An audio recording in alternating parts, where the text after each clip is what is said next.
आइए साथियों, इस वीडियो में हम लोग जो है गणित के एक बहुत ही महत्वपूर्ण टॉपिक जिसे एवरेज के नाम से जाना जाता है उसके ऊपर हम लोग डिस्कस करेंगे। साथियों, एवरेज के अंतर्गत हम इस वीडियो में इतना जानेंगे कि जो नंबर सिस्टम पे आधारित जो एवरेज का सवाल होता है, संख्या पद्धति से जुड़ा जो औसत का सवाल है, वो आपका बहुत ज़्यादा प्रतियोगी परीक्षाओं में पूछा जा रहा है और पूछा जाता रहेगा। यदि इसका अच्छे से कॉन्सेप्ट आपका क्लियर नहीं है, आप इसके ट्रिक को तो कॉन्सेप्ट के द्वारा ही ट्रिक पैदा होता है, और यदि कॉन्सेप्ट और ट्रिक दोनों का कॉम्बिनेशन आपका बढ़िया है तो आप विद इन सेकंड में क्वेश्चन को लगा सकते हैं। इस वीडियो में आपको जो है ये वीडियो बहुत ही यूनिक होने वाला है साथियों। इस वीडियो में आपको इन दोनों का कॉम्बिनेशन देखने को मिलेगा, बहुत ज़बरदस्त कॉन्सेप्ट मिलेगा। देखिए, कुछ ऐसे सवाल जो है आपका एवरेज में आते हैं, यदि आप उसकी नॉलेज नहीं, जैसे यहाँ पर एक क्वेश्चन लिया गया है, आप देख रहे हैं 15 पदों तक, जैसे आपका है 16, 17, 18, 19, 20, ये क्रम से संख्याएं लिखी जाए, 16 से स्टार्ट हो और ये 15 संख्याएं अगर ली जाए तो इनका औसत क्या होगा। तो बहुत सारे साथी क्या करेंगे, इसको लगातार इन संख्याओं को लिख करके जोड़ेंगे, फिर इसका एवरेज करेंगे तो आपका कितना लंबा होगा। इस तरीके से इसमें 25-50 लगातार संख्याओं का, तो ये इनमें आपको ये इस वीडियो में बहुत सारे डाउट आपके क्लियर होंगे कि आखिरकार प्रथम क्रमागत संख्याएं क्या होती हैं, क्रमागत संख्याएं क्या होती हैं, प्राकृतिक संख्याओं के घनों का, वर्गों का एवरेज कैसे निकालेंगे, किसी नेचुरल नंबर का एवरेज कैसे निकालेंगे, किसी डायरेक्ट सम संख्या का एवरेज कैसे निकालेंगे, किसी जो है विषम संख्या का एवरेज कैसे निकालेंगे, बहुत सारे। तो इन सवालों को लगाने का विद इन सेकेंड का तरीका हम आपको बताने वाले हैं। बस आपने देखा नहीं कि इस क्वेश्चन को तुरंत आप ऐसे क्वेश्चन को आप तुरंत लगा लीजिएगा। तो चलिए, हम अगर बात करें इसमें हम लोग कॉन्सेप्ट की, तो देखिए जो बात अगर होती है गिनती के संख्या की, तो यही गिनती की आपकी संख्याएं होती हैं और इन गिनती की संख्याओं को ही आप जो है प्राकृतिक संख्या आप बोलते हैं। तो ये प्राकृतिक संख्या हो गई। अब अगर कोई प्राकृतिक संख्या, अब देखिए प्रथम प्राकृतिक, देखिए प्रथम यन, देखिए अगर प्रथम यन जो है प्राकृतिक संख्या की बात की जाए, आपसे कोई कहे भाई प्रथम यन, यन का मतलब जहां तक, जैसे यहाँ कह दें कि प्रथम 10 प्राकृतिक संख्याओं को आपको लिखना है, प्रथम 10 प्राकृतिक संख्या लिखना है, तो प्रथम का मतलब होता है स्टार्ट से, और 10 प्राकृतिक संख्या का मतलब 10 गिनती की संख्याओं को लिखेंगे, यानी 1 से लेके 10। तो प्रथम का मतलब स्टार्ट से होगा, यन का मतलब जहां से, प्रथम यन प्राकृतिक संख्याएं। अब ऐसे अगर हमें मान लीजिए अगर औसत निकालना हो, तो भाई देखिए औसत का मतलब ही होता है कि यदि हम पदों के योग में पदों की संख्या से भाग दे देते हैं तो औसत पता चल जाता है। यानी कुल जितनी संख्याएं होती हैं उन्हें हमें जोड़ लेना होता है और उनकी संख्या से जब भाग दे देते हैं तो एवरेज ज्ञात हो जाता है। तो सबसे पहले जो मामला ये खड़ा होता है कि यदि हम गिनती को की संख्याओं के बारे में अच्छे से नहीं जान रहे हैं, उनका योग ही नहीं कर पा रहे हैं सही से, तो औसत कहाँ से निकाल पाएंगे। तो अब हमें यहाँ अगर कोई प्राकृतिक संख्या है और अगर हमें उसका औसत बताना है तो हम कैसे बताएंगे। तो पहले जो कोई भी गिनती की संख्या जो स्टार्ट से होती है, प्रथम से होती है, बिल्कुल 1 से शुरू होगी, यानी प्रथम से स्टार्ट से होगी, तो उसका योग जो ज्ञात करने का फार्मूला होता है वो n × n + 1/2 होता है। तो फिर इसका औसत कैसे निकलेगा भाई।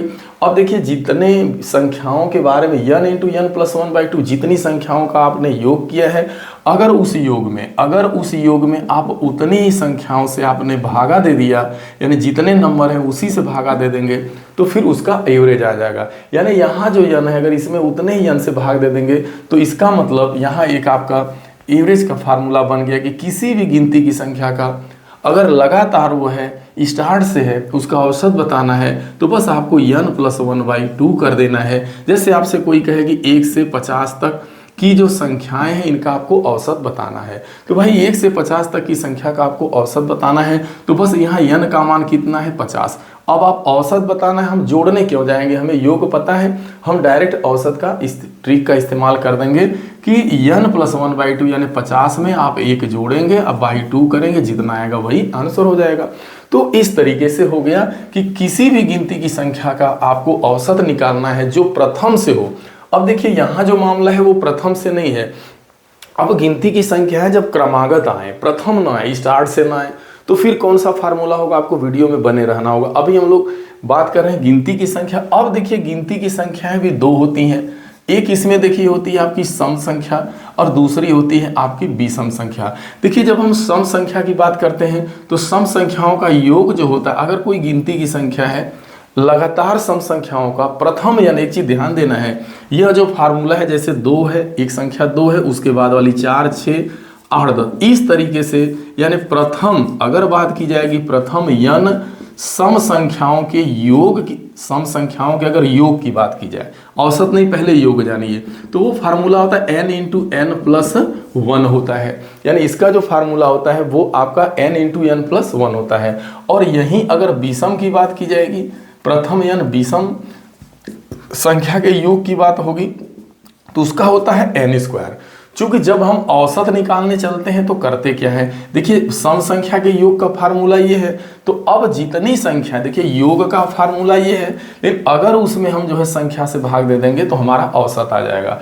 इसका मतलब सम संख्या का एवरेज का फार्मूला जो है, अगर सम संख्या का औसत बताना है तो बस आपको n प्लस वन कर देना है। लेकिन ये कहाँ लागू होगा इसको भी समझना पड़ेगा।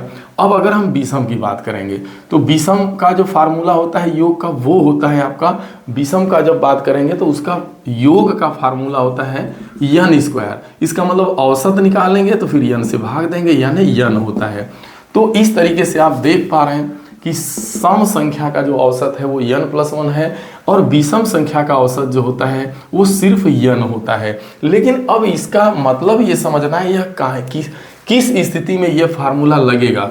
जब ये कोई कहे कि प्रथम, आपसे कोई ये कहे कि प्रथम 10 सम संख्या का आपको औसत बताना है, ये सवाल आ जाए कि प्रथम 10 सम संख्या का औसत बताओ। अब यहाँ प्रथम 10 सम संख्या यानी n का मान कितना हो गया 10।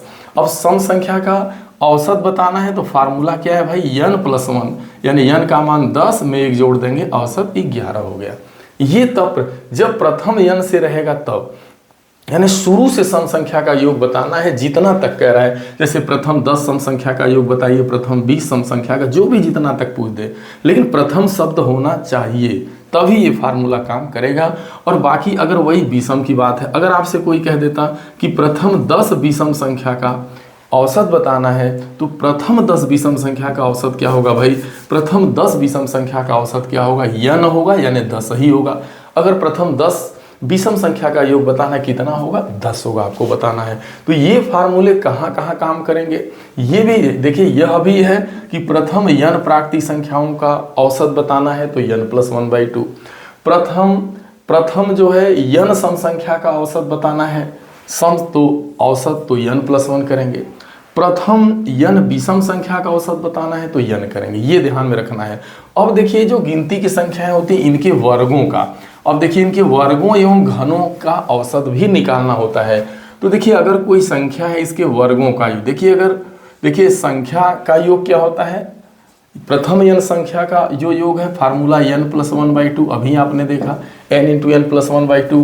वर्गों का क्या होता है भाई, n होता है, n प्लस वन होता है, 2n plus one by two होता है। ठीक है, कोई संख्या होती है उसमें एक जोड़ देते हैं, फिर दो गुना करके एक जोड़ते हैं, बाई 6 होता है, सॉरी। ठीक है, अब औसत की बात करेंगे आप, तो औसत में क्या करेंगे भाई, इसका औसत बताना है तो औसत में क्या होगा, आप इसी n से भाग दे देंगे, जितनी संख्याएं हैं उसी से तो भाग देंगे आप, तो भाग देंगे आप यहाँ पे n से, तो n से n कट जाएगा। इसका मतलब प्राकृतिक संख्या के वर्गों का जो एवरेज का फार्मूला होगा, वर्गों का एवरेज, तो प्राकृतिक संख्या के वर्गों के जो एवरेज का फार्मूला होगा वो होगा n plus one two n plus one, यानी 2n प्लस वन, अब बाई आपका 6 होगा, यहाँ ये n आपका हट जाएगा। अगर घन की बात की जाएगी तो पहले घन योग जानिए, घनों का योग क्या होता है, जो प्राकृतिक संख्या का योग n into n plus one by two होता है, इसका वर्ग होता है। तो वर्ग पहले करेंगे तो n स्क्वायर लिखेंगे, n प्लस वन का होल स्क्वायर लिखेंगे, बाई 2 लिखिएगा आप।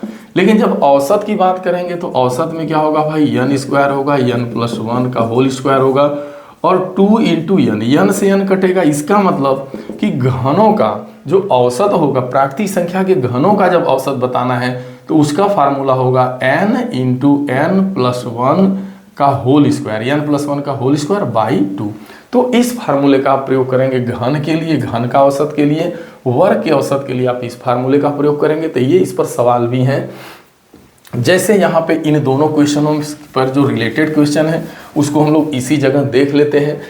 यहाँ पर देखिए है कि प्रथम 5 प्राकृतिक संख्या के घनों का औसत बताना, यानी प्रथम 5 का मतलब शुरू से, स्टार्ट से प्रथम 5 जो प्राकृतिक संख्या के घन का औसत बताना, यानी 1 का क्या क्यूब, 2 का क्यूब, 3 का क्यूब, 4 का क्यूब, 5 का क्यूब, यानी ये इसकी बात कर रहा है। तो अभी आपने क्यूब का फार्मूला देखा क्या है कि वो एवरेज का, वो यही आपने देखा n इंटू n प्लस 1 का वर्ग और बाई जो है 2 का। देखिए वहाँ पे गलत हो गया था, 2 का वर्ग करिएगा। देखिए यहाँ पर जो फार्मूला थोड़ा n, देखिए n इंटू n प्लस 1/2 का होल वर्ग जब करेंगे तो ये 2 का वर्ग 4 होगा, वहाँ पे 2 लिखा गया था, इसके लिए मैं सॉरी। तो इसका जो फार्मूला बनेगा क्यूब के एवरेज का वो क्या बनेगा, वो बनेगा n इंटू n प्लस 1 का होल वर्ग बाई 4। तो फिर आप जैसे ही लगाइएगा n/4, n क्या है भाई 1 2 3 4 5, प्रथम 5 का मतलब n का मान 5।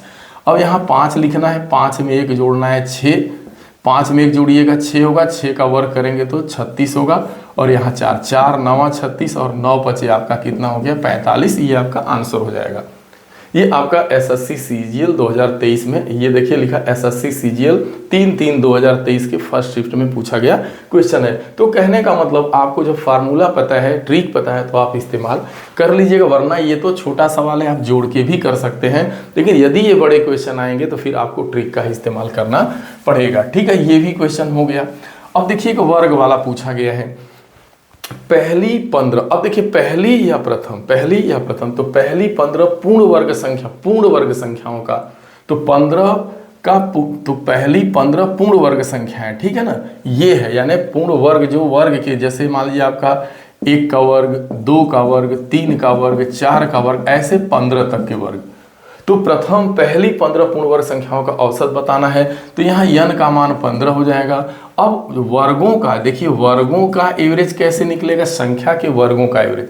तो प्रथम n स्टार्ट से कह रहा है ना पहली, बस तो आपका फार्मूला मैंने बताया था, जो n हट जाता है n प्लस 1 2n प्लस 1 और बाई क्या होगा 6 होगा। n का मान क्या है भाई 15, तो 15 में 1 जोड़ेंगे 16 हो जाएगा। 15 का 2 गुना करेंगे तो 15 दूना 30 में 1 जोड़ेंगे 31, अब बाई 6 होगा आपका।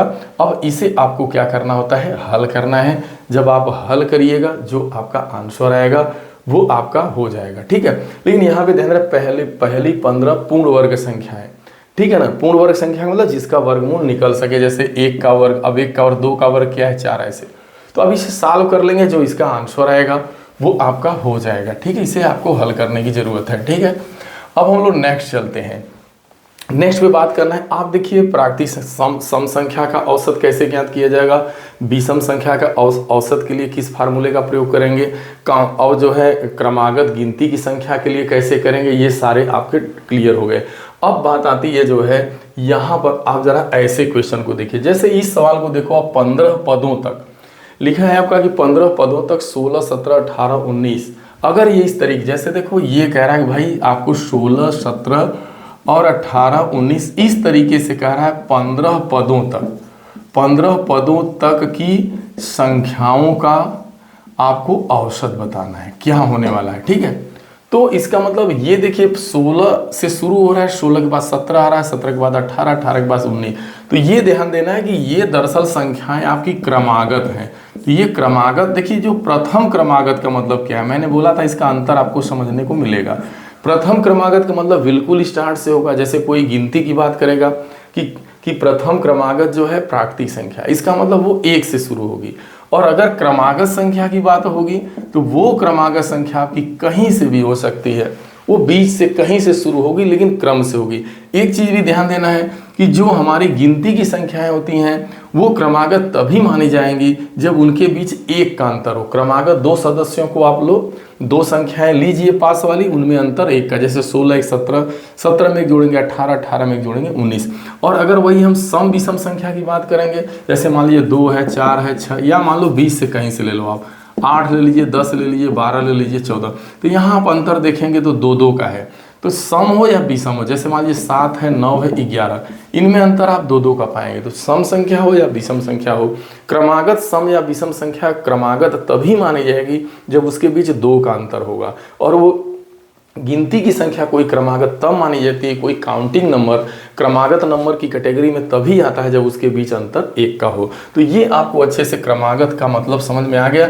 अब अगर क्रमागत संख्याएं दी जाएं और ये कहा जाए कि इतनी क्रमागत संख्याओं का आपको औसत बताना है, यह देखिए प्रथम से होती, अगर यही कहता कि 1 से लेके 15 तक की संख्याओं का आप औसत, तो वो बड़ा आसान हो जाता, n का मान 15 हो जाता। अब आप n इंटू n प्लस 1/2 से योग निकालते, या औसत का फार्मूला पता है n प्लस 1/2 करना होता, आप 15। लेकिन ये नहीं है, यहाँ अगर संख्याएं क्रमागत हों तो उनका औसत तो क्या करेंगे, देखिए आप इसका जो फार्मूला, जो इसका जो ट्रिक बनता है वो यही होता है कि आपको लेना होता है पहली संख्या और फिर लेना होता है अंतिम संख्या। पहली संख्या को अंतिम संख्या में जोड़ के बाई 2 कर देंगे, तुरंत एवरेज आपका निकल जाएगा। पहली संख्या तो आपको पता ही है भाई 16 से स्टार्ट हो रही है, लेकिन अंतिम संख्या नहीं पता है, कह रहा है कि 16, 17, 18 इस तरीके से 15 संख्या लेना है। तो 16 से शुरू होगी, 15 संख्या को लेंगे जहां तक, तो हमें 15वीं संख्या पता करना है। तो उसका मैं आपको एक ट्रिक दे रहा हूं। वो तरीका ये होगा कि आप पहली संख्या को लिख लीजिएगा, पहली संख्या 16 से शुरू हो रही है। अब उसमें क्या करना है, आपको 15 संख्याएं ले, 15 संख्याओं का औसत बताना है, यहां से शुरू होकर चले तो फिर इसमें 15 को आप जोड़ देंगे, कितना आएगा, 31 आएगा। अब उसमें से 1 हमेशा घटा दीजिएगा, तो अंतिम संख्या क्या मालूम हो जाएगी, 30। देखिए आपने 16 में 15 जोड़ा, चूंकि 16 से शुरू होकर के 15 तक संख्याएं अगर ली जाए तो उन सभी का औसत क्या होगा। इस तरीके से तो बेसिक तरीका है कि आप 16, 17, 18, 19, 20 आप 30 तक जाइए, फिर सभी को जोड़िए, फिर आप 15 से भाग दीजिए। कितना बड़ा प्रोसेस होगा, लेकिन एकदम बिल्कुल छोटा इसका तरीका होता है। फर्स्ट नंबर लेते हैं, लास्ट नंबर लेते हैं, दोनों को ऐड करके 2 से डिवाइड कर देते हैं। तो पहला नंबर हमारा 16 आ गया, जो हमारा अंतिम नंबर है वो क्या है भाई, हमारा जो अंतिम नंबर है वो 30 आ गया, 30 आ गया, बाई 2 कर देना है। अब आपका देखिए 30 में 16 जोड़ेंगे, 46 में 2 से भागा दीजिएगा, 23 इसका आंसर आ जाएगा। इसका एवरेज 23 होगा। आपसे इस तरीके का सवाल कहीं से भी पूछा जा सकता है, बड़ा से बड़ा। जैसे यहाँ आपका शुरू कर देता कि भाई आपका जो है 23 से शुरू है, 23 है, 24 है, 25 है, और इस तरीके का 99 तक लेके जाता, या इस तरीके से बोलता, 99 नहीं, इसमें बोलेगा कि 25 संख्या, यानी यहाँ पे जो लिखा है कि यहाँ पे लिख देता कि 25 जो है पदों तक, 25 पदों तक 23, 24, 25, 26, 27, 28 का औसत बताना है।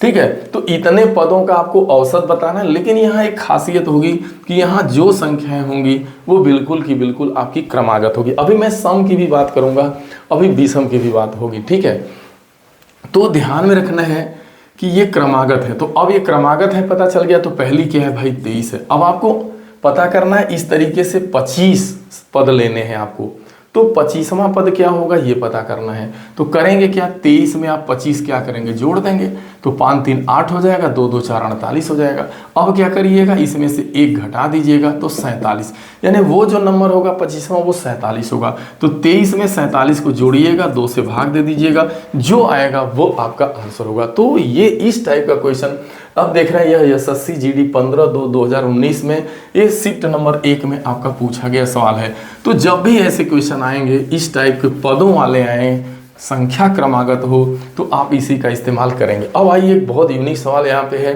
कि 100 तक की सभी भाज्य एवं अभाज्य संख्या का औसत बताना। बहुत जबरदस्त सवाल है। तो 100 तक, देखिए पहली बात 100 तक, यानी 100 तक का मतलब 1 से 100 तक होगा। और 100 तक सभी भाज्य, गौर करिएगा, भाज्य और अभाज्य, इन दो भाज्य एवं अभाज्य संख्याओं का आपको क्या बताना है भाई, औसत। तो एक चीज ध्यान में रखना होगा कि भाई 1 से 100 तक की जो संख्याएं होंगी उनमें अगर 1 को छोड़ दिया जाए तो जितनी बचती हैं वो सभी या तो भाज्य में होंगी या अभाज्य। अब आप एक देखिए, पहले तो जानना होगा किसे भाज्य कहते हैं। तो देखिए जो देखिए ध्यान है, अब एक जो है आपका, जो एक संख्या है वो ना ही भाज्य है और ना ही अभाज्य है। इसलिए नहीं कि भाज्य उस संख्या को कहते हैं जो कम से कम 2 से अधिक संख्याओं से कटे, और अभाज्य संख्या वह संख्या होती है जो 2 संख्या से कटे, यानी अपने से कटे और 1 से कटे। तो जिसका जो 2 से 2 संख्याओं से कटती है, जो 2 संख्याओं से कटेगी भाई, वो तो अभाज्य हो जाएगी। और जो 2 से ज़्यादा से कटेगी, तो आप जब 1 से 100 तक की गिनती लिखते हैं तो बस आप एक को छोड़ दीजिएगा। एक एक ऐसी संख्या है जो मात्र एक से ही कटेगी। तो आपसे सवाल में पूछ रहे हैं कि भाई 100 तक की सभी भाज्य एवं अभाज्य संख्या का औसत बताना है। तो एक न भाज्य है न अभाज्य है, तो उस एक को निकालना होगा। जब 1 से 100 तक की गिनती में एक को निकाल देंगे तो 99 संख्याएं बचेंगी। अब वो जो 99 संख्याएं हैं वो क्या है, या तो कहीं ना कहीं भाज्य है या अभाज्य है। तो अब आपको पहले तो ये काम करना होगा कि 1 से 100 तक की संख्याओं का योग करना होगा कि 1 से 100 तक की संख्या का योग कितना है। तो क्या है, तो आप इस फार्मूले का प्रयोग कर लेंगे गिनती की संख्या के योग का, n इंटू n प्लस 1/2। तो आप लिखेंगे 100 में एक जोड़ेंगे 101/2, ये होगा 50, ये आपका एक जीरो बढ़ेगा, फिर आपका 5 जीरो 50 आएगा ये। तो 1 से 100 तक की संख्याओं को अगर आप जोड़िएगा तो उसका योग जो होगा वो 5050 आएगा, यानी 50 आएगा। ठीक है, अब इसमें एक शामिल नहीं है, तो एक शामिल नहीं है भाई, क्योंकि एक न भाज्य है न अभाज्य है। तो आपका 50 और 50 में से एक कम करेंगे तो 50 आएगा। अब ये जो 50 जो योग आया है यह कितनी संख्याओं का है भाई, ये 99 संख्याओं का है, और यही आपका क्या हो गया, एवरेज। तो 99 संख्याओं का जो जोड़ होगा, एक को निकाल दीजिएगा तो जितनी संख्याएं बचेंगी उनका जो जोड़िएगा तो जो योगफल आएगा वो 50 आएगा। अब है 99 संख्या है तो 50 में 99 से भागा दे दीजिएगा तो आपका 51 आ जाएगा। यह इसका औसत क्या माना जाएगा, 51। एक ना भाज्य है ना ही अभाज्य है, वह आपकी इकाई संख्या होती है, बाकी सभी भाज्य। तो ये भी बहुत अच्छा सवाल था। अब देखिए यहाँ पे हो गया। अब हम लोग बात थोड़ी करते हैं, गुणजों की बात करते हैं। तो ऐसे अगर सवाल आएंगे, जैसे देखिए यहाँ है, अब देखिए प्रथम 6 सम संख्या का औसत बताना है। अब देखिए प्रथम 6 लग गया, इसका मतलब स्टार्ट से हो गया। तो अब आपका डायरेक्ट सम संख्या का योग बताना है भाई। अभी मैंने बात किया प्रथम का मतलब यन प्रथम सम संख्या का योग। तो इस सम संख्या का योग मैंने अभी जो बात किया वो आपका क्या था, उसका योग क्या था भाई, n प्लस 1 की बात की गई थी। मतलब जो होगा n में एक, जैसे इसकी बात है प्रथम 6 सम संख्या का औसत क्या होगा, तो n का मान क्या है, प्रथम 6 यानी शुरू से 6, यानी 6 तो लिखेंगे ही और एक जोड़ देंगे, उसमें क्या हो जाएगा, देखिए प्रथम 6 सम संख्याओं का औसत। तो वो आपका क्या आने वाला है, प्रथम 6 का मतलब 6 लिखेंगे ही और उसमें आपको एक जो है ऐड कर देना है। तो 6 1 7, कहीं आंसर नहीं लिखा गया इधर, अच्छा 7, ठीक है। तो इसका औसत देखिए 7 होगा, यानी प्रथम 6 सम संख्या। अब ऐसे भी आप देख सकते हैं 6 सम संख्याएं शुरू की, 2 होगी, 4 होगी, 6 होगी, 8 होगी, आपकी 10 होगी, 12, 1 2 3 4 5 6, इनका योग करिएगा। देखिए यहाँ पे 10 हो जाएगा, ये भी इसका योग करेंगे 10 हो जाएगा, और ये आपका हो जाएगा 22। तो 10 10 20 20 20 40 42 हो जा रहा है, और 42 में जैसे ही 6 से भागा देंगे तो 6 7 42, 7 ही आएगा। यहाँ पे कहीं ना कहीं आंसर गलत लिखा गया है, तो उससे नहीं दिक्कत है ये इसका। तो ये ट्रिक सही है, n+1 करना है बस आपको, ठीक है। ये चीज़ भी क्लियर हो गई। अब लेकिन यही अगर इस तरीके से क्वेश्चन आ जाए, जैसे आपसे कोई कहे कि प्रथम ये वाला, तो आप इसका प्रयोग कर। अब देखिए यहाँ पे क्वेश्चन आइए, कह रहा है 6 के प्रथम 10 जो है गुणजों का औसत बताना है, ठीक है। 6 के प्रथम 10 गुणजों का औसत अब देखिए गुणज क्या होता है, जहां पे बात देखिए प्रथम गुणज, देखिए कि 6 के यानी 6 की बात हो रही है, प्रथम का मतलब स्टार्ट से, 10 गुणज का मतलब 10 गुणजों की बात हो रही है। गुणज का मतलब आपका मतलब जो है ये अपवर्त से होता है, अपवर्तक से नहीं, अपवर्त से होता है, यानी ये मल्टीपल होता है। गुणज का मतलब गुणा से मतलब है, यानी उसके पहाड़े से मतलब है। किसके पहाड़े से मतलब भाई, 6 के पहाड़े को बताना है, 6 के पहाड़े का औसत बताना है। कहाँ तक बताना है, प्रथम 10 तक, मतलब 6 1 जा, 6 2 जा, 6 3 जा, 6 4 जा, 6 5 जा, इस तरीके से आपका कहाँ तक जाएगा, 10 है तो 6 10 जा तक। लेकिन आप देख रहे हैं 6 सब में सार्वनिष्ठ है, 6 रहेगा, और बाकी बचेगा क्या, 1 जा, 2 जा, 3 जा, यानी 1 से लेकर 10 तक यहाँ पे संख्याएं। तो इसका देखिए जो ट्रिक होता है वो यही ट्रिक होता है कि जिसके पहाड़े की बात करेगा, जिस संख्या की, वो संख्या लिख लीजिए, और वो लिखने के बाद में जैसे जिस संख्या की बात करें वो संख्या लिख लिया, फिर उसके बाद n+1/2 करना है, बस एवरेज आ जाएगा। क्योंकि देखिए 1 से 10 तक की संख्या का एवरेज क्या होगा, तो 1 से 10 तक की संख्या का औसत का फार्मूला स्टार्ट से है भाई, तो स्टार्ट की संख्या का एवरेज का फार्मूला आप क्या है, n + 1/2 है। लेकिन यहाँ पे 6 जो कॉमन है वो संख्या का इसमें गुणा हो जाएगा। कहने का मतलब अगर यहाँ आप करते तो 6 लिखते, फिर 1 से 10 तक की संख्याओं को आप जोड़ते, फिर 10 से भागा देते। तो 1 से 10 तक की संख्याओं को आप जोड़ते तो क्या लिखते, 10 लिखते, 10 में 1 जोड़ेंगे 11/2, 2 5। आपको मालूम है कि 1 से 10 तक की संख्या का योग वैसे भी 55 होता है। अब 55 में आप किससे भागा देते भाई, 10 से। तो अब आप 10 से भागा देते, फिर ये कट जाता, तो जो आता आपका क्या हो जाता, आंसर हो जाता। ठीक है भाई, इसको औसत बताना है तो 10 से भागा आप देंगे ही, तो फिर ये काम करना था। तो देखिए दरअसल इसका जो ट्रिक होता है वो यही होता है कि अगर किसी जो है संख्या के प्रथम 10 गुणजों का, या कोई भी, जैसे 6 के प्रथम 10 गुणज हों या 5 के प्रथम 5 गुणज हों, अगर मान लीजिए कहता 5 के प्रथम 5 गुणजों का आपको क्या बताना है भाई, औसत बताना है। ठीक है, तो आपका क्या करते, 5 का आप पहाड़ा पढ़ते, 5 1 जा, ठीक है, 5 1 जा, 5 2 जा, 5 3 जा, 5 4 जा, 5 5 जा, ये करते, 5 कॉमन लेते, 1 2 3 4 5, ये जुड़ता, 1 से 5 तक संख्याओं को आप जोड़ते। फिर क्या करते, चूंकि जितनी संख्याओं को आप जोड़ते फिर उसी से भागा भी देते आप। तो अब जैसे ये संख्याओं को जोड़ लेते, जितना आता औसत बताना है तो भाग देते आप, 5 से 5 कट जाता। तो यहाँ पे दरअसल देखिए, सॉरी, तो ये मान लीजिए अभी आप लिखते तो 1 से 5 कॉमन होता, 1 से 5 की संख्याओं को आप जोड़ते, 1 धन 2 धन 3 धन 4 धन 5, तो 5 4 9 9 3 12 12 हो जाता है, 12 13 14 15, तो जोड़ने पे मान लीजिए 15 आता। यह ऐसे भी आप देख रहे हैं कि भाई n का मान 5 है, 5 में जोड़ेंगे 6, अब भाई आपका 2 2 3 6 5 3 15, जोड़ने पे 15 आएगा। अब ये 15 आ गया, अब 15 गुणे 5 करिएगा 75 हो जाएगा। लेकिन इसमें भागा भी तो देंगे, ये तो योग न 75 आया। अब लेकिन 5 से भागा देंगे तो एवरेज आएगा, यानी क्या आ गया 15। तो देखा जाए तो वही काम था, यहाँ जो किस संख्या की बात हो रही, किसके गुणज की बात हो रही है, 5 के प्रथम 5 गुणज, तो 5 के पहाड़े की बात हो रही है तो 5 लिखेंगे। अब n कहाँ तक बात हो रही है, प्रथम 5, तो n का मान 5 हो जाएगा, उसमें 1 जोड़ देंगे, बाई 2 करेंगे, 5 लिखेंगे, तो ये हो जाएगा 6, 6 में 2 से भागा देंगे, 2 3 6 और 5 3 15। तो इस तरीके से भी आपका 15। तो इस ट्रिक का आप इस्तेमाल करेंगे, जिसके गुणजों के योग की, जिसके गुणजों के औसत की बात की जाएगी, जिस टेबल के, वो टेबल यहाँ संख्या यानी लिखना। ट्रिक क्या बनेगा भाई, अब इसका जो है ट्रिक आप देख लीजिए।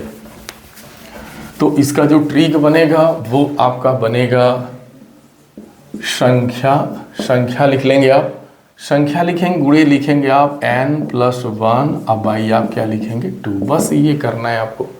ये इसका ट्रिक है औसत का, किसके, प्रथम n गुणजों का, यानी प्रथम n गुणजों का औसत। इसका जो औसत होगा वो फार्मूला होगा संख्या गुणे n+1/2, बस यही करना। संख्या भाई कह रहा है 6 के 10 गुणे, तो यहाँ 6 लिखिए। 10 गुणजों की बात है तो 10 धन 1 करेंगे तो 11/2, 2 3 6 और 11 3 33 हो जाएगा। ये आपका आंसर हो जाएगा। ये आपका SSC CHSL एग्जाम में पूछा गया है। तो इस तरीके से सारे जो इसके हैं, अभी देखिए यहाँ प्रथम 5, ये बहुत ज़्यादा आता है कि प्रथम 5 अभाज्य संख्या का औसत, प्रथम 5 अभाज्य संख्या का औसत। तो प्रथम 5 पहली अभाज्य संख्या 2 है, फिर 3 है, फिर 5 है, फिर 7 है, फिर आपकी 11 होगी। 1 2 3 4 5, इन सभी को जोड़ के 5 से भाग दे देंगे तो आपका क्या आ जाएगा एवरेज। तो ये प्रथम 5 अभाज्य संख्या, यानी अगर आपको अभाज्य संख्या की नॉलेज है, यानी ऐसी संख्या है जो केवल मात्र अपने से यानी स्वयं से और जो है 1 से डिवाइड होती है, यानी जिनके 2 गुणनखंड होते हैं वही अभाज्य संख्या होती है। ये बहुत ज़्यादा दोहराया जाता है, अभाज्य संख्या का औसत और गुणजों का औसत, सम संख्या, विषम संख्या, इस तरीके। साथियों मैं आशा ही उम्मीद करता हूँ ये वीडियो आप सभी को जरूर पसंद आया होगा। साथियों यदि ये वीडियो अच्छा लगे तो इसे शेयर जरूर करिएगा, चैनल को लाइक सब्सक्राइब करिएगा। मिलते हैं अगली वीडियो में, तब तक के लिए आप सभी को ढेर सारी शुभकामनाएं। Thank you so much.